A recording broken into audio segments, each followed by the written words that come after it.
So this all kind of came about because, Emma, how did it even start? I don't know. I saw your Facebook post is what it was. That's right. Okay, so we had this idea to kind of do this video where we could have an open conversation about something deeper. You know, like I think a lot of times if you've seen me on Great Day Houston or whatever, I'm always like laughing and having fun and pranking people, and you know, a lot of people probably just assume, oh, and I know that a lot of people assume this because they tell me, they're like, oh, you should have the best life and everything's so great and you're so positive, and they don't really understand like the root of me, you know, and that, and what we're talking about is dealing with anxiety and panic attacks, and mine is less, I feel like, on the depression side, but I had written a post about dealing with, it actually was more about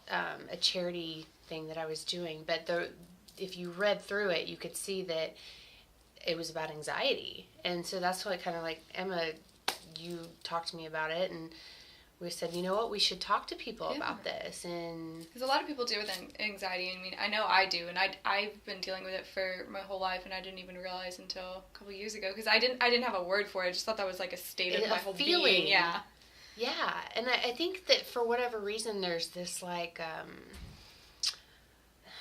a stigma in a way that it's just so negative, but yet so many people deal with it. So many.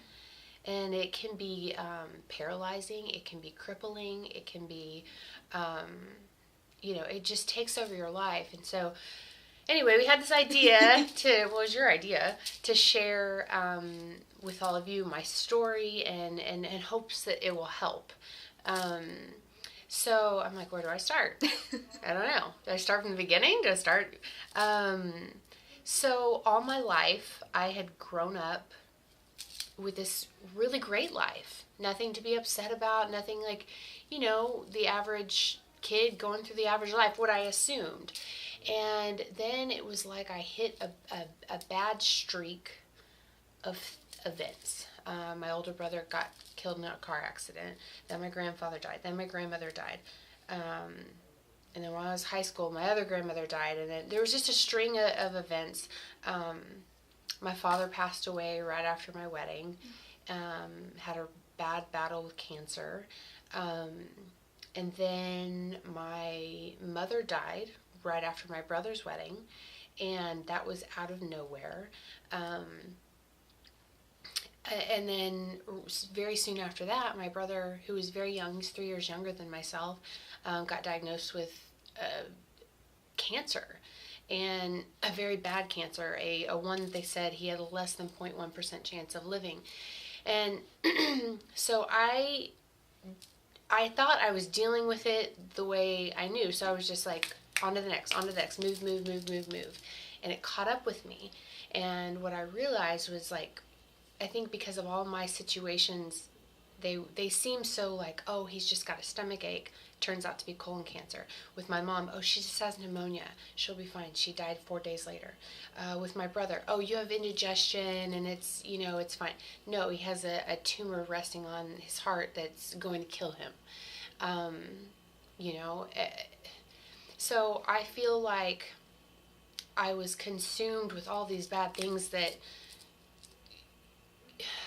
it's hard for me to put into words. Like, people get in car accidents all the time, but a lot of times they don't die, you know? And so for my brother to have this tragic accident, and all these images kept going through my head, well, a lot of it was this a health thing more than anything, because I was consumed with all these people saying, you better get checked. Yeah. Oh my gosh, well, then are you worried? Are you scared? Then if your dad, if 9 people in your family have cancer, with 3 of them being your dad, your mom, and your brother, which is the closest thing to me, my dad, my mom, and my brother. Like your immediate family. My immediate family. And all of them have these awful, awful cancers that are, you know, not treatable, and they're gone. Then aren't you scared? What are you doing? And it made me feel like everything I did was going to give me cancer, and I was sure to die. And so there was I call it the worst week of my life. I went to the emergency room 7 times in 1 week because I thought I'd started with the stomach bug, but I was like, well, with my history and with my it's not record just of a stomach bug. there's no way it's a stomach bug. There is cancer. I have to have cancer. That's what it has to be. And it's so tricky because your brain, when you're in that, you don't see anything else. You don't hear anything else. Your brain is telling you, I'm going to die. And so I basically went and jumped around hospitals until I was going to have some doctor tell me that I had cancer. Now this is how many years ago? Like 5 years ago that this happened. I don't have cancer. I'm good. Like I'm good. But it gave me such anxiety. And what I had figured out is that I was having a panic attacks, basically. And truth be told, I thought that panic attacks were so fake because you can't see them. They don't show up on a PET scan. Yeah. I thought they were fake. And one of my best friends in college, she dealt with it. And I always would be frustrated with her because I was just like, what? Snap out of it, you know? You can't snap out of it. And it's not something you want to talk about. I always talk about the nasty triangle that I did in that week. I would go from my bed to the restroom to the shower. Because I would go to the restroom because I would have such anxiety. I'd be feeling all these little things over my body that I thought I was going to get sick. And then I'd go get in a hot shower to calm me down. And then I'd get back in bed and I would do it over and over. 3 o'clock in the morning, I was in the shower. And it's just so I kept going to the emergency room. They kept telling me, you're fine. You're this, you're that, you're whatever. Finally, the 7th time, I went into, and this was my 2nd time in one day, the last day. I went in, and I was like, hurry, I'm about to die. And I was like, just fix me, whatever's wrong with me, just fix me, I'm about to die, because I thought I was about to take my last breath. And I remember my husband was in the room, and he is looking at me like, is she about to die? Like, because I was so convincing. Yeah. And the doctor took one look at me. He took all the vitals and all of that. He said, you're having a panic attack. Was that your first panic attack? No. It was probably my 5th. I was having them daily that week. And I think it just led up to, that was the worst one. That's the only one where I felt like I was about to absolutely die. And he told me that, and I said, well, okay, I'm having a panic attack, whatever. At that point, I just wanted an answer. I just wanted something. Even in the back of my head, I still felt like, okay, well, I'm having a panic attack, but I have cancer somewhere. Yeah. And he helped me, and within 45 minutes, he shot me. I'll just be super honest. He shot me in the tush with something to calm me down. And 45 minutes later, my husband and I are at CVS and filling my prescription, and I was on the cookie aisle buying Nutter Butters, feeling like life was great. So it was, but also it was a slow recovery too. I'd lost so much weight that, and I'm just telling you all of it because it's like, it's not embarrassing. I used to be embarrassed to tell the story, but I'd lost so much weight because I was just not eating, obviously. I had lost so much weight that I sat in my car and I was like, oh my gosh, I felt a lump back here. And I was like, colon cancer, that's what it is. I scheduled a colonoscopy. I go in to see my doctor. Went in to see my doctor to schedule a colonoscopy, and he was like, okay, tell me what you're feeling. He felt it, and he was like, sweetie, that's your tailbone. But I didn't know because I'd never been that thin. I didn't know that that's what you were still looking for something to be wrong. I was looking for something to be wrong. And, it's just a slow, and there's little things that I remember Googling everything. Like, why? Because I didn't want to be on medication. I wanted to be able to handle it myself, because growing up, that's the way I always did everything. I was so independent, and I'm like, I didn't need anything, you know? And I Googled everything, and there was like this little trick that you can rub right in here. I don't know if you've ever heard of that. You can rub, if you're feeling like a panic attack come on, or you're getting anxiety and you feel like you just want to walk in circles, you can just rub right here in between your fingers, and it literally will make you yawn.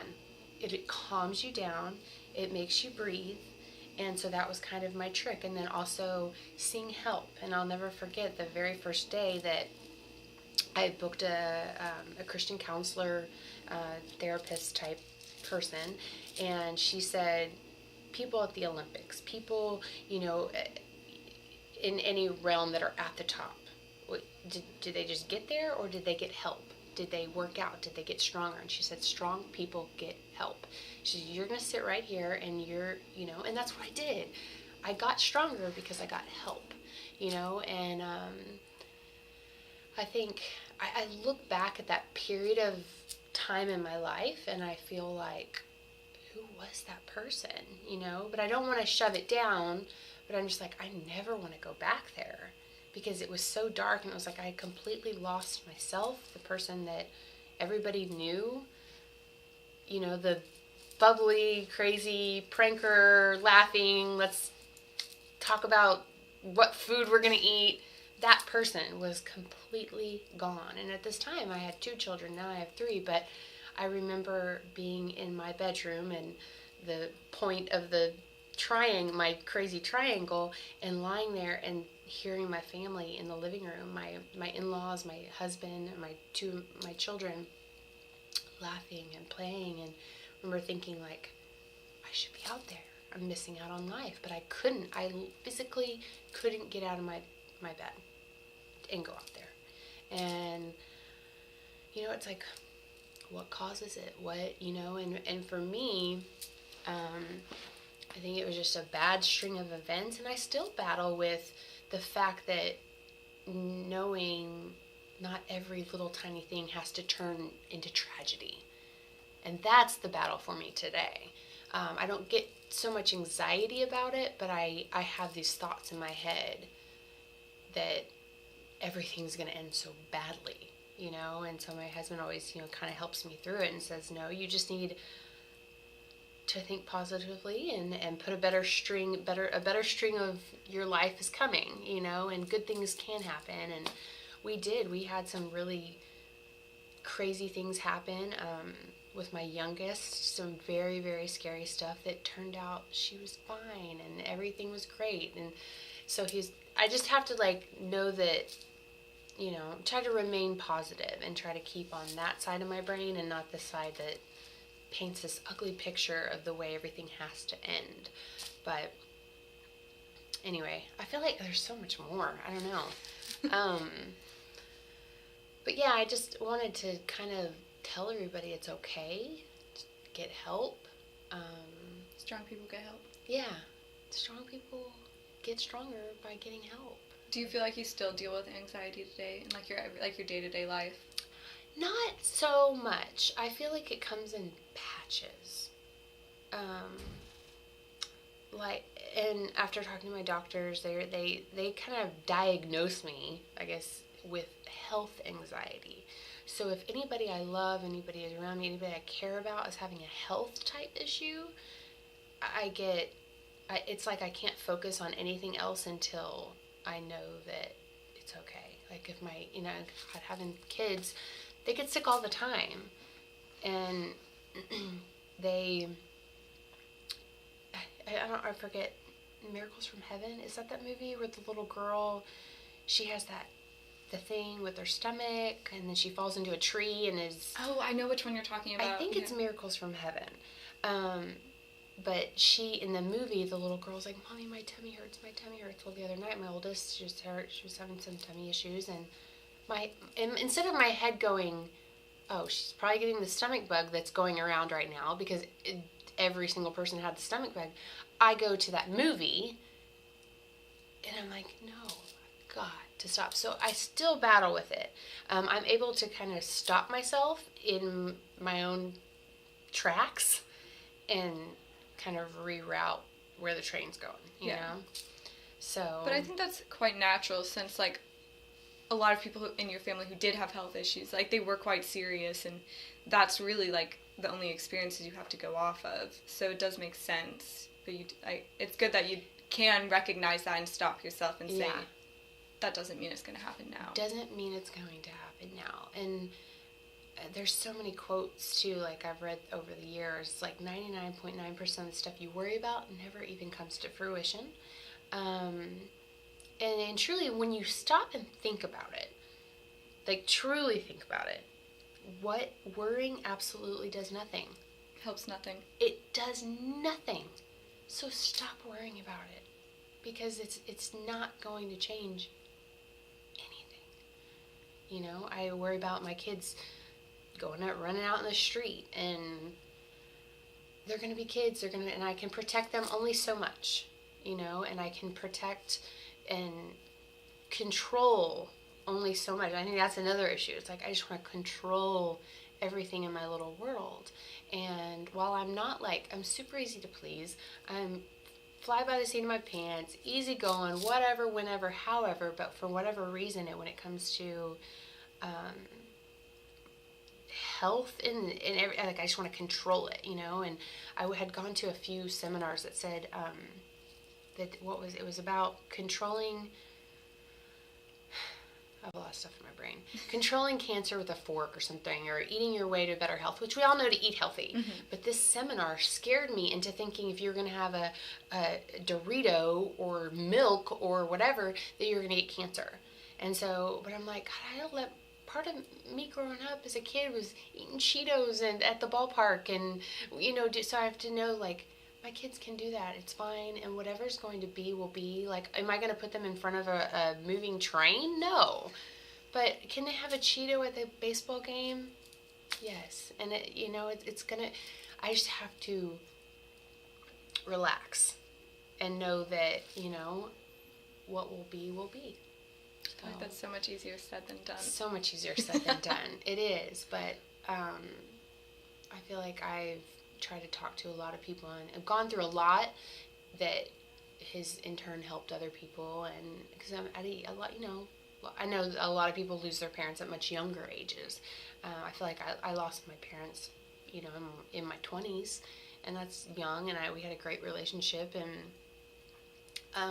it's hard at any age, I think. It's hard at any age. You're right. Like, we had a coworker the other day. She lost her grandma, and she was upset and crying, and she was like, you know, I think her grandmother was like 87 or something, so lived a pretty sweet life. And she's like, I'm just so worried about my mom, because she, you know, she's losing her mom. And then she stopped. She realized, like, that's the other thing. People, they say things, and then they're like, oh my gosh, I'm sorry, I didn't even know that. I didn't even think about it, you know, that they're talking to me who had already lost my mom. And I said, at any age, it's still painful. You know, and sometimes I'm like, gosh, at least it just is going to come out heartless. I'm like, I got it over with. Like, I'd always dreaded the day that I lost my... I completely dread... Every time my parents walk out the door, I'm paranoid about it. That gives me such great anxiety. And my sisters, you know, when they go on road trips and stuff, I always make sure to say, like, I love you before they leave, just because... That is all you can do. Yeah. And that's one of the things that gives me anxiety, and it's just, I can't do anything about it. What's going to be is going to be. Right. And you have to just, it is though. I mean, and I feel for you, because I'm like, I used to do that all the time. My mom used to come up to the station and watch me at Great Day, and then there was a section on 45, like, where it used to be real bad, but I just remember going, Mom, just be real careful when you have to merge. Like, you have to merge real quickly. And I literally could not focus on anything else. She had a cell phone at the time. I was like, did I have to wait till she got back to her office? I'd always be like, call me as soon as you get back to the office, you know, or call me. And I couldn't think about anything else until I knew she was okay. And, you know, it's just kind of funny how this like role reverses. I know, Because you right? expect the mom to really be doing that to the daughter. Right. I'm like, no, she was like, oh, you're good. And that's funny because my mom always used to say growing up, she was like, you know, Christina, you're the only person I know that worries about how much they worry. So I guess in a sense I've always been this way since I was a little girl. Worried about my brother and worried about my mom and worried about my puppy or just worried. And it's so normal though. Like, honestly, didn't know that you really dealt with it, you know? I'm always worried Yeah. about everything. Because, and I think that's funny because, you know, I think you're always smiling and happy, and you should have been sitting right here. We should have done this together. Everybody just thinks like, oh, she's so good and everything's happy, but really you're sitting there going, I just feel like anxiety is just one of those things that everyone deals with at some level. Like, I mean, yours might be a little bit more intense at certain times than other people's, but I think everyone goes through that. yeah, at some point in their life. Because my husband says he truly doesn't feel like he deals with that or knows what it is. And I didn't either. And then it hit me like a train. When did you feel like... I think mine was, I wouldn't say I've ever had like a really intense period of anxiety, more like just like a very like baseline, but it's consistent all the time. So I didn't really, I think mine was when I started going to therapy. My therapist was like, well, that's what we call anxiety. And like, you deal with that. You figured what it out. Yeah. I learned more about it when I went to therapy for depression. So, because those two things go hand in hand quite frequently. Right. And that's what I was saying at the very beginning. Like, I feel like, they do, and I was always like anxiety, whoop, and then there's a little part of depression. Would you say you had depression when you were in like that triangle? Yeah, I guess. It's hard to say because I never felt like, and not saying that you want to end your life. You're only depressed if you want to end your life, but because you can be depressed with not having those feelings, and I never thankfully got there. But just the point of not having motivation to do anything, caring. Yeah, that's more like the depression that I have. Yeah, there's some word for it. I can't think. It's like a high functioning depression where it's not like you have suicidal thoughts, but you're just kind of meh all the time. Like you don't have motivation to really do anything other than like sleep or stare at the wall. Yeah, like I didn't look at my phone. I mean, Facebook and all that stuff was obviously very popular then. I didn't look at my phone. I didn't talk to my friends. Just kind of like existing. I was existing, which was like so weird for me. It was such a foreign feeling because I've always been like the person who's making the most noise, you know, or doing like, I remember back in like high school and stuff and cheerleading, like I would stand up on a podium and act like a bird just to make people laugh and smile. And that was just me being me, you know? And I'm like, so to have all of that just stripped from me for what I didn't understand at the time, I was like, where did she go? You know? And I felt like I was almost just like looking for her. Where'd she go? And then it was slowly came back, you know? But I remember leaving to go to the grocery store, and I had forgotten my medication, the kind that if you're feeling one come on, you can take it and it calms it down. Turned around and had to go back to, I felt like I was chained to this little pill bottle, or, you know, I don't even remember what it was, like dissolved. It's like a security blanket. Yeah, and I was like, as long as I have that, I know I'm okay. And it got to a feeling finally that I remember actually the very first day that I left, and I realized that I didn't have it with me, and I was okay. And I was like, okay, I'm turning a corner. Small steps. I was like, I'm turning a corner. And I was like, don't need it. And didn't ever take it again, you know? So there's so much hope and things to look forward to and know that you can come out of it. And because if you had told me that I'd be where I am today, just then I would have been like, no, I didn't, it's weird that you want to get out, but yet you're not motivated to do so you're not at motivated. all. Like, you want to, but you're just like, that's so much effort that I don't personally have to put into that right now. Right. And you just have to, like, pull yourself up and be like, I'm gonna get help. I'm gonna go talk to somebody. I'm gonna go see if, medication's right for me. It's not for everyone, but... It's not for everyone, yeah, you're right. And while it gave me the boost for as long as I needed it to, and then I was able to get off, I mean, I've got an amazing doctor who's, he's like, Christina, this is what I want you to do. And I ended up staying it on a little bit longer than he wanted me to. But when the time was right and I knew everything was going to be okay, I'm back in balance, and you have to say something. You have to. And, like, people may think you're crazy. I was super positive that everybody around me was like, what happened to her? Because I was not right for myself, and but it took me saying no. Like, I had other people take me to the emergency room because my husband was like, I'm not taking you anymore. Like, this is getting out of control. And I was like, all right, well, I couldn't drive a car. I knew I couldn't. I was like, and I was not under the influence of anything. I hadn't been drinking. I'm not a drinker, and I don't do drugs and stuff. And so it was like I was under the influence of something, but I was under the influence of my own anxiety, mental issues, And so I finally found somebody to take me, and they diagnosed me with something that I didn't have, just to kind of get me to be quiet, and so much fun. But also, that reminds me, because I'm like, oh, I have the cake at my desk, to really dive into what you love. So for me, it was my family and baking. And so baking to me is like therapy. And so I really, really would bake all day long. And then I would just give it all away. And that's another thing that I love. Like, I love just making stuff and then making other people happy. So put your energy, put that crippling negative energy into something that makes something that, like, even if it's a little tiny light within you, do that, and that light will just flourish. Do you feel like it, like, calms the thoughts in your head for a little bit when you're baking? Do you have like a go-to recipe that you go like? The chocolate chips.